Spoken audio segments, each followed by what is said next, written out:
ባብተን ሰውየው ምን ሆነ ነው እንዴት ትደረጋለህ? በጣም አናዳኝ ጨቅጭቀኝ። እንዴት ብጨቀጭቅስ? ሚሊየን ጊዜ ብጨቀጭቅስ ገንዘቡ አይደል እንዴ?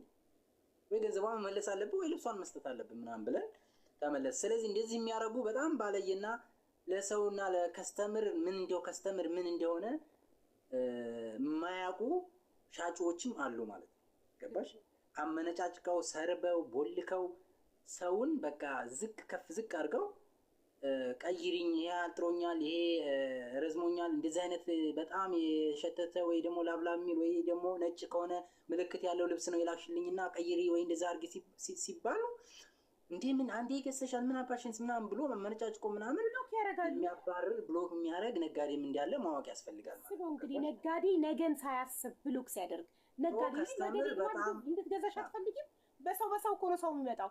እኔ ከአንድ ነጋዴ ጥሩ ሆና ከገዛኋት ጓደኛዬ እኔ የለበስኩትን ነገር ከወደደችው ከሷን የገዛሁት ብዬ ከስተመር ላኩላት ማለት ነው። እኔን ካስቀየመችኝ ላገኘሁት ሰው አረ እሷ ነጋዴ እያልኩኝ እኮ እንዴ ነጋዴ እኮ ስሙ እኮ ነው። እንዴት ብሎክ ስድብ በጣም ነውር ነው።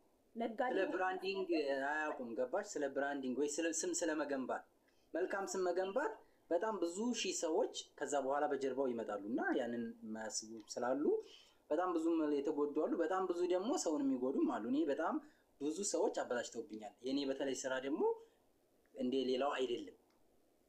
እንዴ አንዲቷ ወደ ሰራ ነው ማለት ካሉስ ወደ 30 ነው 20-30 አዛ ለበዓል ነው ለአድዋ በዓል ነው ከሀገር ውጭ ናትና አዛ ልክ ህትመቱን አጀመርኩት ማለት ነው።